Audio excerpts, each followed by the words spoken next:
Здравейте! Правиме прогноза, както ви обещах, ново, и тя е на тема какви щастливи промени ме очакват в скоро време. Работиме с картите за игра и нека да видим какви щастливи промени ме очакват в скоро време. Какви щастливи промени ме очакват в скоро време. Картите са за игра. И нека да видим щастливите промени, които ме очакват в скоро време. Изтеглям няколко карти, колкото сметна, че са необходими.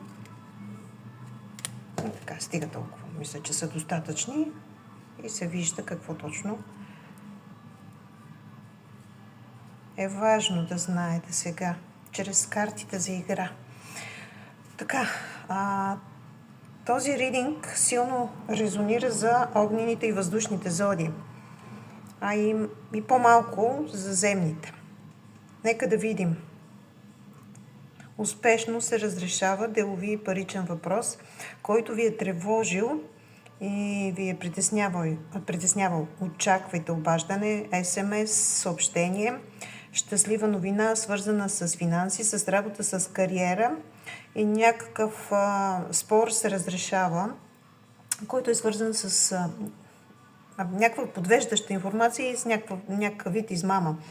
Обаче имаме предупреждение да внимавате. Ето коласото, да. Това е щастлива карта, но финансова, но има и предупреждение от нея да внимавате на кого доверявате вашите дела. Много внимателно проверявайте всички детайли. И другото, което ни съветват картите: пазете се от болести, злополуки, лош късмет, не рискувайте в бизнеса и не залагайте на комар за някой от вас. Не инвестирайте, може да ви подведе някакъв мъж, млад мъж, тъмнокос, тъмни очи и тъмна коса, който или ще ви измами, или е човек на властта в униформа човек. Ще наложи някакви санкции, глоби и така нататък. А пък за трети може да се отнася и за ревнив партньор тази карта. Ако обърнете внимание на тези предупреждения, виждам, че периодът ще бъде щастлив и най-вече в паричните и бизнес професионалните ви дела. Какво друго ни казват картите? Вярвайте си повече и енергията какво говори. Имайте увереност в собствените си възможности, но не се самозаправите, защото най-големия враг в случая сте си вие и вашите действия, мисли и убеждения. Излезте от самоблокиращите ви програми.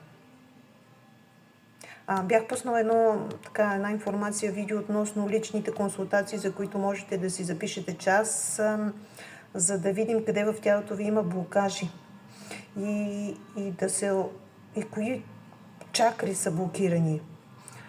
Като ще наблегнем на информацията как да се лекувате и какво трябва да... Има и там още доста е информацията, тя е много обширна, но е индивидуална и се отнася за човека, на когото се прави такава диагностика. Това е от мен и от картите, и ако ви харесва видеото, споделете го с ваши близки, познати.